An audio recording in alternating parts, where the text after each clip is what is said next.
Raz, good to see you. Good to We're see back you. in the studio. I see you 2 days in a row. Yeah, man. it's scary. I'm getting happy. Yeah. You're scary. I'm getting happy. We have a wonderful guest today. Yes, we do. Wendy. Hi. Thanks for coming. Thank you for having me. It's great to be able to have this opportunity. Yeah, we're excited. We'll just do a little light introduction. You're currently a property guru, a chief of staff to Hari. I think everybody knows Property Guru if you're in Asia. He said he found his current place on it. Yeah. Yeah. I found my last place on it. I mean, it's everybody knows about it, but maybe not everybody globally. So it's the largest property site in Southeast Asia. Yeah, so we have properties in 4 different marketplaces in 4 different countries. And I usually say to people outside of Asia, it's like Zillow or Rightmove or REA if they're from Australia. You've done a bunch of other things, which we're going to kind of cover in another question. And I think we've bantered for a few months getting to this that like, hey, I'm a generalist and we're going to get into that and also kind of talk about chief of staff and things like that because I think it's something that could be better explained to people. So we're going to jump into a bunch of things, but we always start with how'd you get to Singapore? Why are you still here? Sure. Yeah, love the concept of the Generalist. I was really excited when you started this podcast and been an avid listener since the beginning. So congrats on the journey so far and excited for some of the guests you have coming up as well. I moved to Singapore in 2010 from Australia. I was promoted to run the region I was head of Australia for what was then CBS Interactive, which was when I joined in 1999, CNET Networks, or actually in Australia, it was ZDNet Australia. So, Michael, you would remember. It was big. CNET was big. Yeah, yes. CNET was big. ZDNet was big. So, very .com 1.0, San Francisco, early days. So, I joined the Australian business in 1999 in ad tech and ad operations and became GM. So, I was promoted to GM/MD before I was 30. Ran Australia, built Australia, scaled Australia up until 2010 and then moved here to run APAC from 2010 till I restructured myself out in 2014. And I'm still in Singapore because when I moved here, I was pregnant with my second child. So I moved countries double the size of my job and had a kid all at the same time. Lovely. As you do.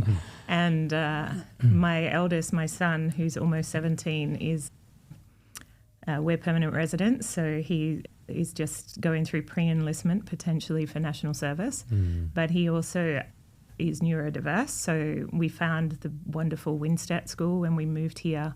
It's a fantastic school for kids who can't keep up in the mainstream schooling environment. So that was a big anchor for us for a long time. And then also my husband reinvented himself after we moved up here. He was a trailing spouse. And he was also the primary carer of our son and our daughter.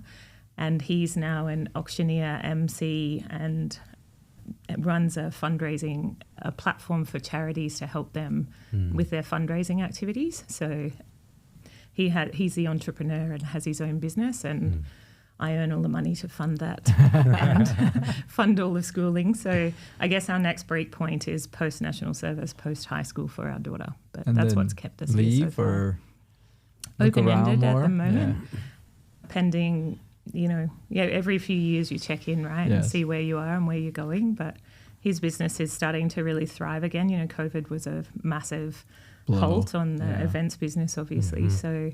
But it's crazy busy this year, so we'll see. I've seen some of his videos where he's doing the auctioneer. He's quite good at it. He's got the voice for it. He did white-collar boxing last night, and there's this fantastic photo in the boxing ring. Like, what a stage at Marquee. Incredible. Awesome. Yeah. Well, we're glad you're here. Yeah, thanks for having me. I'm hearing, and I want to double-click a bit or maybe tie the threads that you have in your journey. Yeah. So I'm just going to read what I have in my paper, which is a lot. Yeah. And each one of them, when I review them before this interview, before this podcast, I said, hey, each company, it's a different vertical. Yes. You need to change yourself. You need to think differently. I'm just going to put some jobs names. As well. Yeah, different jobs as well. Just going to put the names. You said CBS Interactive. You said, I would say, MigMe, Oracle, Knight Frank, UiPath, and now Property Guru. That's right. What's ties everything? How did you... Yeah. Well, it was media for a long time, right? Or what we called digital media back in those days. And it was really .com 1.0 going into 2.0. And so it was that real kind of early days of the internet, building businesses. None of us really knew what we were doing, right? There was no playbook. It was lead from the front. And that was where I learned how to run a business, run a P&L, hire, grow teams, experiment, iterate. And then kind of from there, it was, where do you go from here? You know, I'd been there for 14 years. And so then it was about going from ad tech to martech. And then, you know, social kind of in between was kind of that. The big me era was really learning about fundraising, learning about different types of media that weren't ad funded. So that was really early days of fractional. And I saw you guys had Paul on, so I'm sure you may have gone there with Paul. But so Oracle was all about MarTech, but then it became about customer experience. And as you know, Oracle's full stack, right? So you can't just stay in one area of a company. And the great thing about Oracle is you can get into the boardroom of any company. And I got to go to every country in Asia. I got to sit in the boardroom of telcos, banks, retail conglomerates, like you name it, and hear everything about how they were transforming from offline to online and how they were thinking about modernizing and digitizing as a result of how the customer behavior was changing. And that really helped me understand the context of what it meant for a business to fully transform and really think about how they connect data and insight across all their customer touch points, but also their employee touch points. So I started getting deeper and going from ad tech to martech to full business transformation. When you look at CX, EX, you know, HCM, ERP, the whole stack. And then I wanted to go to a company and try it. And I was had a friend, she introduced me to her husband. He needed someone to run marketing and digital for APAC. So that's when I went to real estate. Real estate during COVID was an incredible place to be, especially when you think about the future of the office and the future of work, and it was more commercial real estate. So really understanding where and what was happening. And real estate also, I used to say when I first joined, I never knew so many analog people still existed. Like I'd been operating in a digital world for 20 years by then, and it was like literally going back to the last century. And I was astounded, but actually really healthy business, right? Really healthy commercials, but completely different operating styles and ways of working. So really getting into what does it mean to run a business and how you connect to that physical environment was just fascinating to me. And what does place mean when we always talk about people, process, technology, and you forget about the role that place plays. And it's a lot more common now since COVID, because that whole what role does the office play became so much more central to the narrative. But before COVID, it was, you know, during COVID, there was only workplace specialists who really talked about that. So it was really about media, and all through that there was marketers as my customer base, right?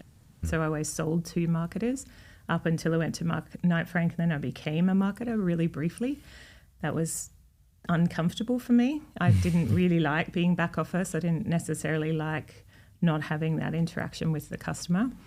And then I went back to tech, and that was when I actually discovered the chief of staff role. So I was talking to an executive coach.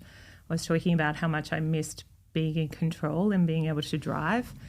Because when I was at Oracle, I was an individual contributor, subject matter expert, go-to-market strategist.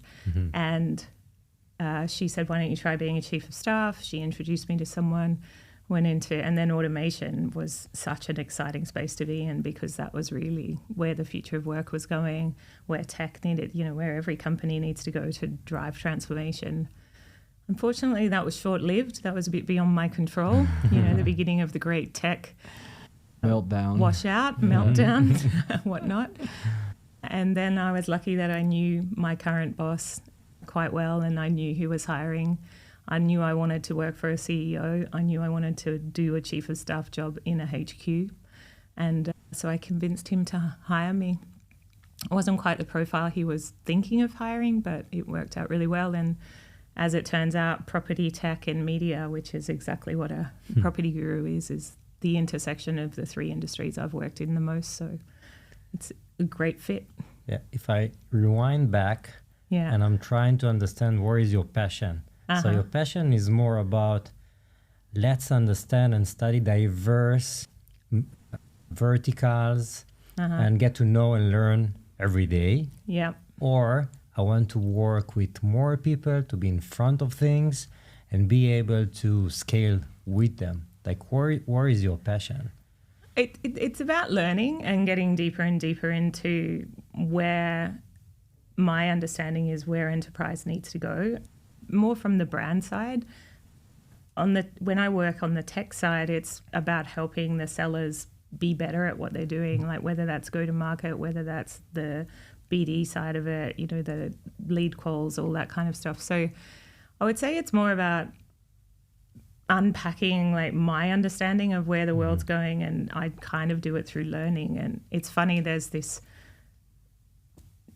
kind of buzz circulating the last 24 hours. The CEO of Zomato advertised for a chief of staff and said, you do it for free for a year.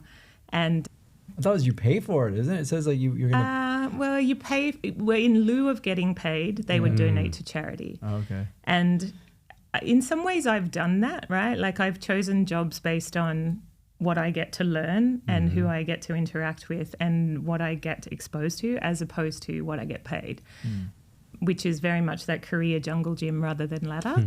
And, in some ways, going from being in control, having hundreds of people reporting to me, running a P&L, to then being an individual contributor and supporting other people to do that is the antithesis of what most people do. But I'm kind of backfilling that decade where I was completely flying blind and just getting more depth. I think you guys talk about it a lot when you talk about being a generalist.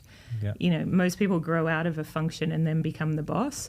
I leapfrogged to being the boss. So in some ways, I'm backfilling that knowledge. Interesting. And I think what I've noticed is kind of the work you're doing, apart from these roles in kind of female community and empowerment stuff. There's the walks you guys do. The mentor walks, mentor walks, which are, I think, interesting. But I know this is something you care deeply about. And I'm wondering, how do you think we're doing in Southeast Asia or APAC when it comes to female founders, actually, and even female executives, and the kind of work around just making that better is? Yeah. I don't spend a lot of time with female founders, to be honest. I actually spend a lot less time in the entrepreneur community, full stop, than I used to. I spend a lot of time building my own female networking group and kind of adventure guides, as I would call them, for about a decade, more than a decade. And that was fabulous to build confidence and understanding and shared understanding in a safe space where we could really, there were no dumb questions, and you could really understand that everyone was going through the same things you were. But it wasn't great from a getting everyone further faster, because the people who have all the power are often men. And so my learning was, you need to invest time in building those relationships with men, because having them with women will help you build confidence, but it won't help you get anywhere. So I've noticed women who I know who've worked for the right logos and been in those environments where it's what sponsorship means is really taught to the men that they work with. I think they've done really well out of that, and I think they've had a really, really good opportunities that I've seen, and they've been able to capitalize on that. But I think beyond that, there's still, the real estate industry is still dominated by, senior male executives, even the tech industry, despite there's a few women who have done really great, but it's still, even what we were just talking about before we came in here this morning, the same guys hire the same guys, and the merry-go-round continues. Is it a global thing, or do you think it's worse here? I think it's a global thing. Yeah. Do you know what I do love about what I see in Asia, though? Compared to where we were when I arrived in 2010, there's a lot more people from Asia in senior executive roles. And so we have at least lifted the local community and the education and the ability. And I see some really great women, actually, even in tech, who are from Asia in quite senior roles and here in Asia, which I love. And I love to see that. Which is an improvement, right? Yeah, definitely. Yeah. But Uma, who started Lean In and Lean In Women in Tech, and she's now running Elevate Asia. I worked with her last year on Lean In Girls, because my passion now is about how you help the next generation. And my daughter, I have a 14-year-old. So how do I help her? In the thing of making this better in Asia, is there things that you would do to try to improve it or fix it? Because I think like Raz and I talk about this is like, I have 2 daughters, he has 3. And then we see the same thing you see. It's generally the men. And I was talking to, I think Alan Soon maybe in the media space, Splice Media. And we're trying to have him on. And he wrote in his latest column about, he's calling the manosphere in media and kind of how that clearly helped Trump get reelected for sure. And then he thinks about it for his son is like in some sense we see the women population getting more empowered and things getting better, but from what just happened there and what you see in social media is part of it's getting worse from this man thing, if that's why he nicknamed it the manosphere. And I'm wondering like, how do you feel about that? And is there anything people can do about it as having kids and stuff? Yeah, the whole boys club around the whole Trump, the deliberate boys club. And I don't know, you probably listened to All In. Not anymore, actually. I stopped. It makes me want to vomit. I deliberately listened to it the other day just to, Remind they yourself. say you have to listen to the other side. But the rhetoric and the propaganda, right? It's mind blowing. Yeah, the way the boys club helped and is helping and is jockeying to help themselves as a result it's a really big blow, I think, to women who felt confident the world was changing. How blatant it has happened at such a important seat at the table is shockingly sad. Yeah, it feels like a big reset in the wrong way. It really does. And I think everyone was reeling as a result, as you watch it unfold and, man after man is benefiting from these relationships. Here in Asia, I think there's a lot of different things, but I think we all start with, and what I've learned from Lean In Girls and what I've learned from watching my husband and my daughter is, she benefits so much from the time she gets with him, and she gets so much more time with him than she gets with me. And I think that she has a role model in seeing a strong mother, but she also has a role model in seeing a different kind of parental environment. And then her father is, very outgoing, so that pushes her. And then when I saw through the Lean In Girls program and things that Uma's created, that opportunity to start there in school, to show girls how they can act differently to build confidence. I always say, drama is really key for girls. Like, I think now is the time when they're in tweens and teens to build that confidence to use their voice and to expect to have an equal voice. So I'm hopeful that because of the awareness of the parents, male or female, things can improve. I work for an incredibly emotionally intelligent work with an incredibly emotionally intelligent group of men who are very consciously aware of creating equal opportunities or over investing on helping women be more successful. I've never worked in an environment like that before.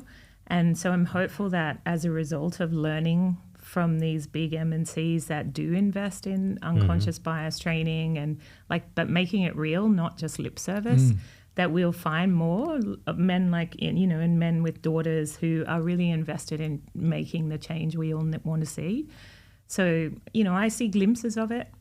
I see women coming through who I think will change it. And I think we have to be conscious of how we help where daughters do it now. On the same sense, because you moved few different jobs. Yeah. And I'm sure you struggle in some places as a female, as a lady, as a young lady, and then moving forward. What are the 2-3 things that you would say to this lady? Maybe she's 30 years old. She's starting her journey. What are the things that make you shine in this tough world?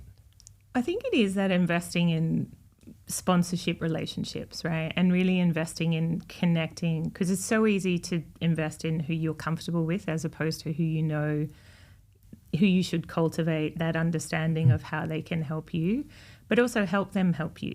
a good friend of mine, Joanna Bloor in the US, she often talks about teaching people how to talk about you when you're not in the room.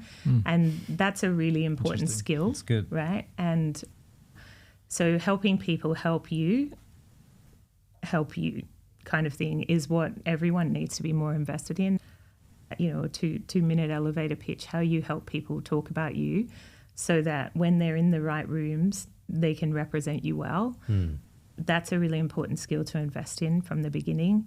Building relationships beyond your comfort zone, so not just, you know, defaulting to who's fun to hang out with at lunchtime, but really being conscious. And it's interesting, you see, like if you work with ex-Googlers or something, right, they will always message you after a meeting and say, can you give me any feedback? Tell me how I did in that meeting. And it's almost always men. So learning from people like that have been taught all the skills in the companies and then applying it in your own environment. And I think the other one is, I always see 9 times out of 10 people who reach out to me for connection, men. They have no barrier to asking for help. Women always do. So, you know, don't get over that barrier and cultivate relationships and networks that will help you do more than learn, but actually actively be able to move further in your career and life. I like that you emphasize sponsorship. I had this conversation with one of my ex-employees, and I told her after I left, I said, you need to find a sponsor, not a mentor, not a coacher. He said, what's the difference? And you just explain what's the difference to make a person speak about you when you're not there.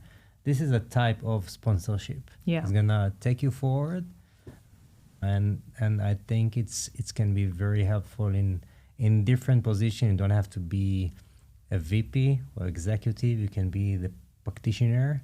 Early days, just find your sponsor, and it's working. I can say it myself. Yeah, absolutely. It's really simple but really effective. And they used to talk about it in that Obama campaign, the original Obama campaign. The other thing they talked about was how you reinforce someone else's point of view, right? And so that's a really important skill to develop as well. And just say, I really like the way you said that, and you know, let's tease that out. So that's another good thing that I think men can help women and younger talent with. When you're in the room and you hear something great, you know, oh, Michael, that was a really great idea. Let's build on that and or reframe what you said so that the rest of the room hears it but attributes it to you. That's another really good skill that people should consciously develop. Yeah, and I think as leaders, we probably sometimes forget that little micro encouragement is huge for that person in the moment, but we kind of act like maybe it's not, or that it's too small of a thing, but it's a big thing if you're them, because you feel some sort of justification and probably increase your confidence just a little bit more for the next go around, right? And I think that's something I learned from some of the training and coaching, was like, if you can get good at spotting that and pull it out, it makes their day, even if you don't quite see it in that moment, right? Absolutely. Yeah. As a chief of staff, we've talked to other people that the generalist thing kind of equals chief of staff or vice versa. And obviously you have some strong opinions about this. So what's your view on just generalism in careers for yourself, and how do you correlate that to your chief of staff roles? Yeah, it's interesting. I was talking to a coach about this recently. Chief of staff can be anything from EA plus to CEO minus. It's a very, very, very elastic title, and the responsibilities in the title vary massively depending on the size of the company, the stage of the company, and the stakeholder that you work for or work with.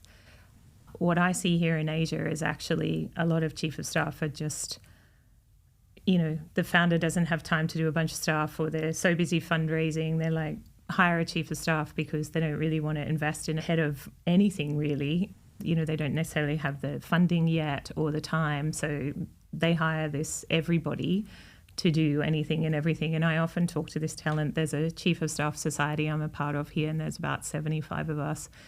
That was started by D'Angelo from Think and Grow. Oh, yeah. And he's been cultivating this community for, probably about 2 years now. And so I meet a lot of the talent, and a lot of them are quite young and that early stage career, mid-stage. And the scope and scale of the roles that they're doing, I'm like, you're not a chief of staff. You're almost everything but.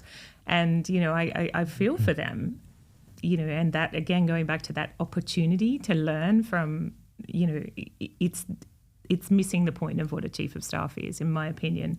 If you're really invested in the opportunity to create leverage for yourself as an executive and for your executive team, and to enable you to be in more places as a CEO and have that kind of 1 + 1 = 3, to me, that's, you know, I always say when I was a COO, I had clear accountability for a certain set of functions. If you think of Sheryl Sandberg and Zuckerberg, they're kind of the two most famous, right? She was commercial and he was engineering and product.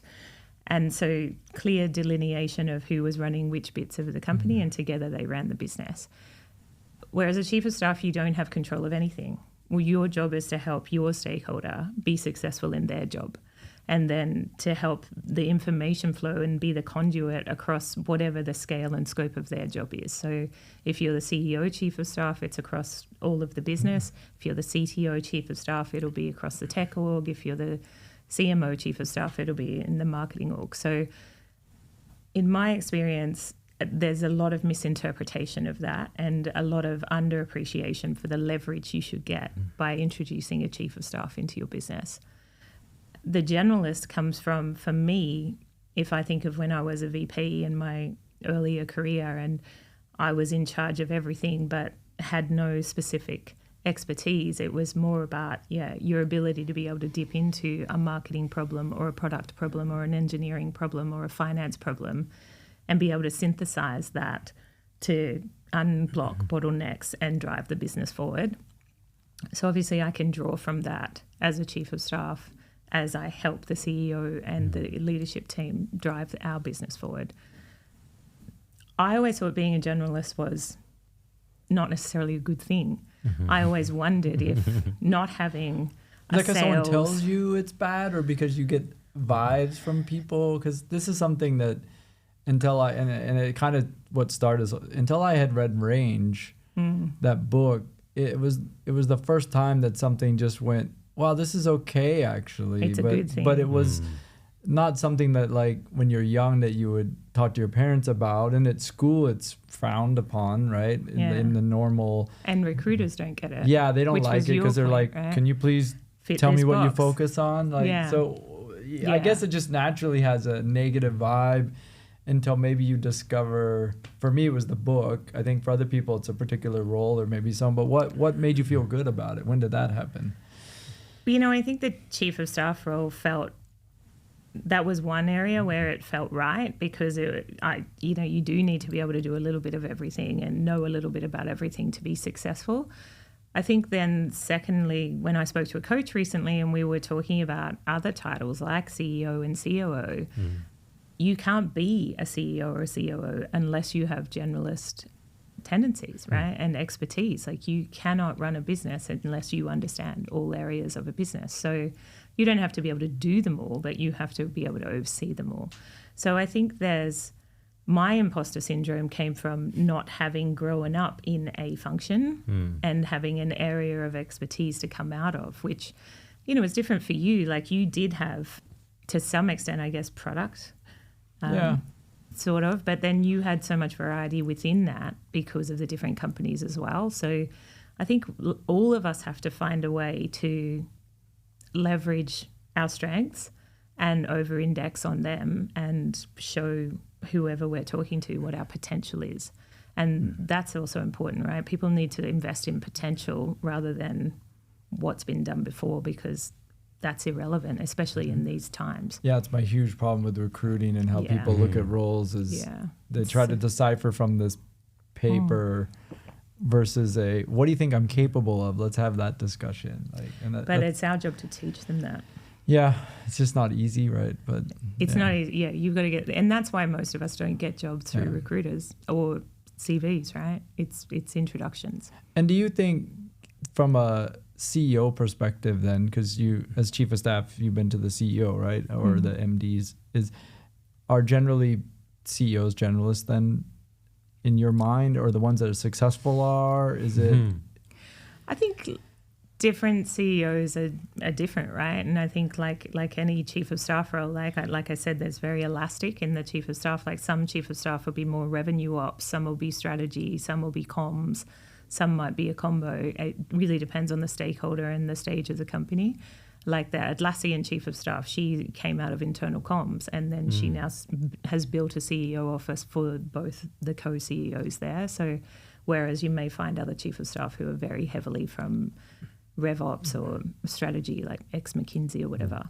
CEOs will be similar, right? Like if you look at heads of tech companies, they're either engineers, if they're founder CEOs, or they're head of sales, right? Like, and even if I think of Oracle back in the day when I was there, Mark Hurd was co-CEO with Safra. Safra was the accounting side of the business, and Mark was the sales side of the business, right? And then Larry, who was the founder, was off doing the fun stuff, right? Building the product and still is, I think. Yeah. Oh well, sailing yachts, whatever that is. But yeah, so it's different, I think, depending on the persona and the personality of the company and the personality of the CEO. And I think also founder CEOs versus operating CEOs. And I think of one of the companies I worked for before that had a founder CEO. Then they brought in an external CEO, and that external CEO is gone, and now they're back to the founder CEO, because sometimes if they love the product so much, they don't necessarily want to let go. I had a chance in my career to work with chief of staff, a few different domains, and personally I appreciate it a lot. I know what it means. I know how tough it is. And I'm thinking about other people that doesn't have these examples, how it's look like, and they want to recruit a chief of staff. Yeah. When is the right time to do that? I was talking to someone about this recently. I was introduced to a guy in KL who's trying to build this really exciting business in sports entertainment, legal. It really super cool. And he was trying to debate between whether he needed a COO or a chief of staff, and his coach had recommended him to me. I don't think there's a right answer, because it will come back to the stage, what other execs you have around you, and what your capability you think you're missing as the stakeholder. And a chief of staff doesn't have to be just for the CEO, right? Like some companies have them at every level of the executive team. Some companies have them way, way broadly across the company. So I think if you're at the stage where, as a executive, that you feel like you need help to be able to scale yourself in a way that you feel having a conduit that can help you, translate, get the team operating more functionally, get the business, the rhythm of the business going with you, so that you can be freed up to focus on specific things, whether that be fundraising or, innovation, or kind of expanding the business and focusing on corporate strategy. Depending on where you are in that cycle, those might be reasons why you want to invest in it. When you worked with one, did you hire one, or were you just in a company that had one? I was in a company that I didn't hire one, but I had lots of engagements with chief of staff. The way I approach it, for me, it was the sponsor of the chief of staff is the stakeholder. Yeah. So I need to have a very close relationship with. If I want to push stuff, or I want to have a kind of a winning, a good force multiplier project, I should work with the chief of staff, because he or she know to navigate. They have more approach to other departments or other places or people that I wasn't familiar with or didn't have the relationship with. Yep. And this was kind of the pivoting point, and it's worked, both ways. Make sense? About in your business now? Have you ever considered hiring one? Again, the question is the same as I ask you. It's when is the right time? Because in my head, based on my experience, is it the chief of staff is not a PA? Yeah. It's not. Yes. Correct. And you just mentioned that it's not a COO. COO have different capabilities. So how you find the relevant time, place, and I'm very structured. I like roles and responsibilities. So it's who's doing what and how it can leverage. So I think it still doesn't sit in my mind when I know if the team is big enough, I would take this opportunity to find one. I guess it's also, though, as you scale, if you need that elasticity of ambiguity, to your point around roles and responsibilities, and you're not ready necessarily to fully hire a function, it can be that stopgap and then like go, okay, we're at a scale now where we need to hire that function, and so they would help you hire that function. Yeah, and like the Atlassian one, because I think I've read about that person. They come from inside sometimes too, right? And I look at this the same way. Like when I'm advising startups, you always get this, or even founding. Like, do I need a CTO? And I'm like, well, actually ask yourself, do you really need one? And why so senior? And why now? And it's expensive.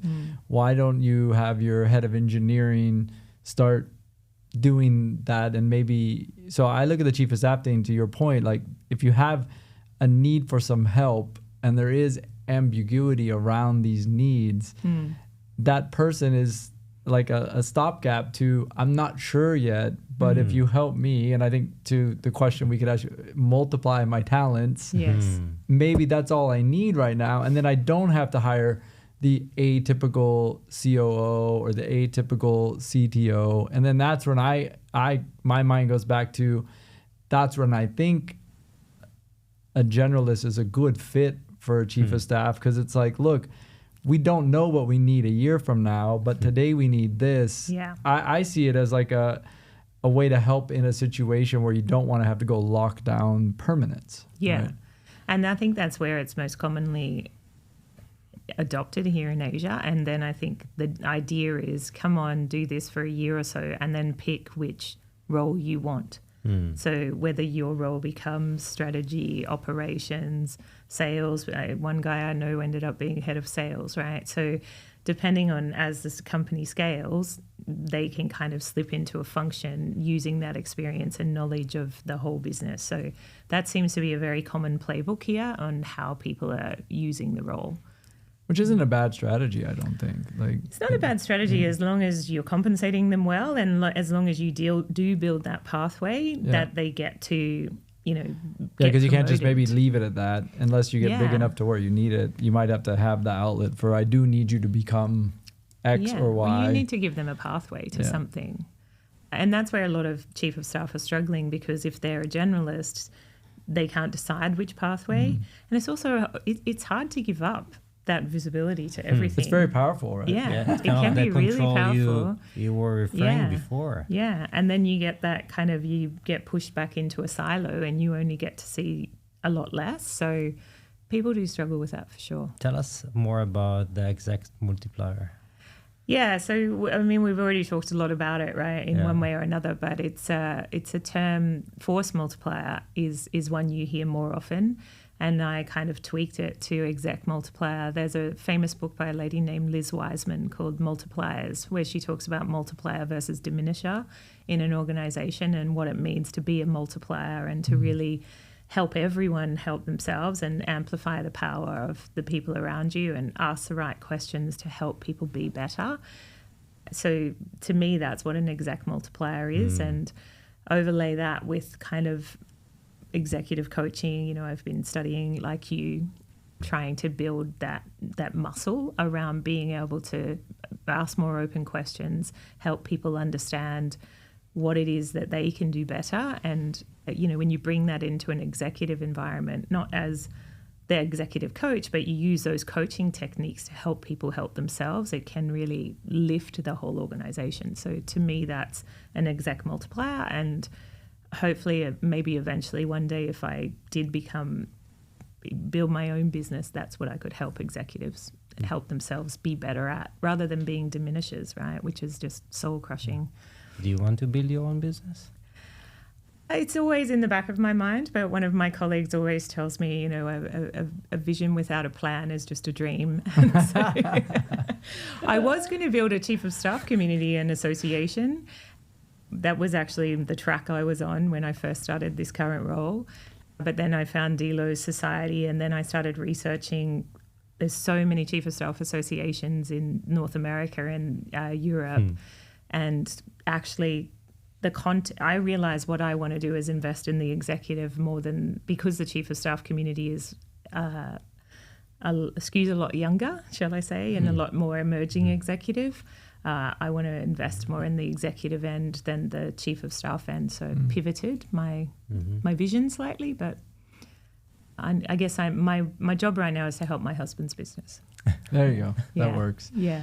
So talk a little bit about Property Guru and what you're doing. Not so much Property Guru itself, but as you're kind of working on the transformation there, how is AI, and look, we took a while to get there, so we're doing better. We did well. Yeah.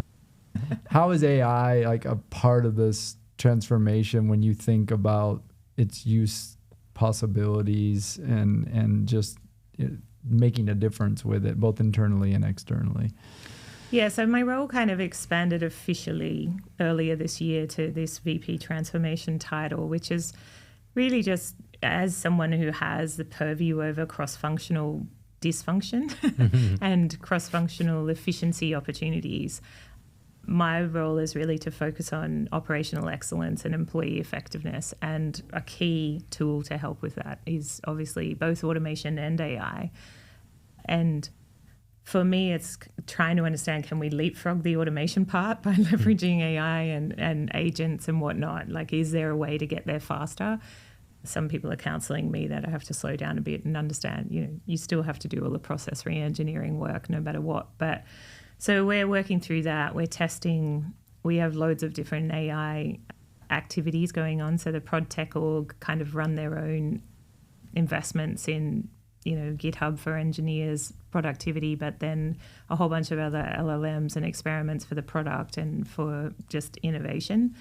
I'm more focused on the business user and the kind of how we leverage it for the everyday non-technical stuff. And so we have about 200 people experimenting with Microsoft 365 Copilot. So when I look at how different parts of the business who operate almost exclusively in 365, right? In that PowerPoint, Word, Teams meetings, SharePoint kind of environment, how can they leverage AI?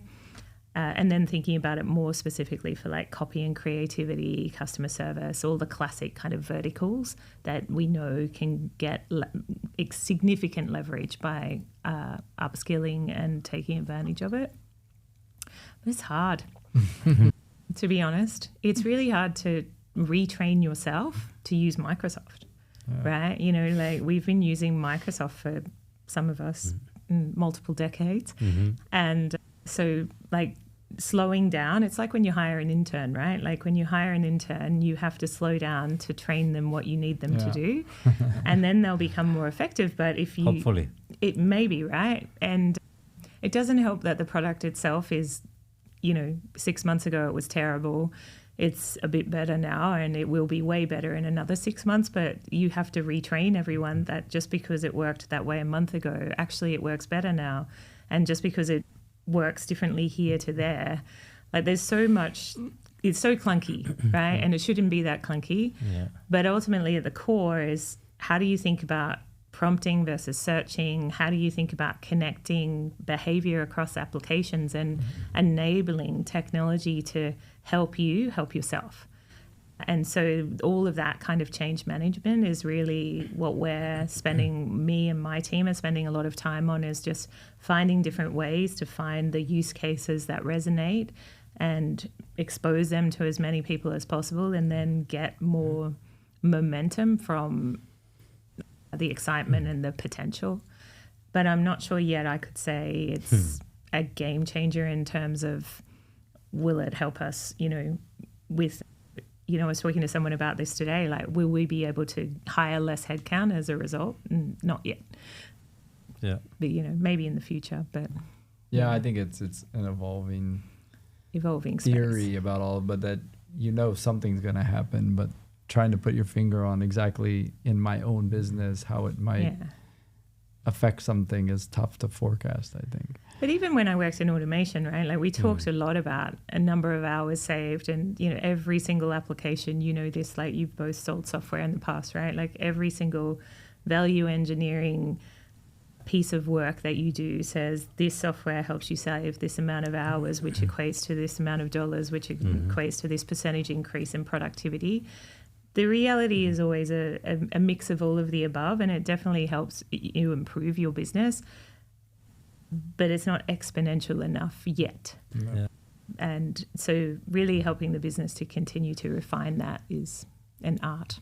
I think if you take in 10 years back, the adoption of the cloud took time, and now it's very robust. Yeah. AWS doesn't look the same way it was looked 2015. Yeah. Totally different. Or even how you use cloud. Or how to use cloud. AI and all these type of things came to us 2 years ago. It's still a genesis. We don't know exactly how to use it. Sometimes we think more vertical. Yeah. It's had to assist us with everything. Yeah. But one of the things that I start to recognize, and correct me if I'm wrong, if you're testing more vertical than horizontal, and you specifically with something, especially with AI, you need to train the model for a specific job.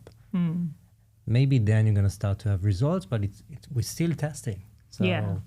I think it's both, to be honest. Yeah. And, you know, and going back again to the automation, like just looking at robotic process automation when I was working in that a few years ago, it's just being able to map across everywhere and having people change mindset, right? What's an automation first mindset? What's an AI first mindset? What's a prompting first mindset? As opposed to, it's easier to just do it the way I've always done it. It's a people problem. Yeah. As much as we don't like to think that it is. It often is, right? It is.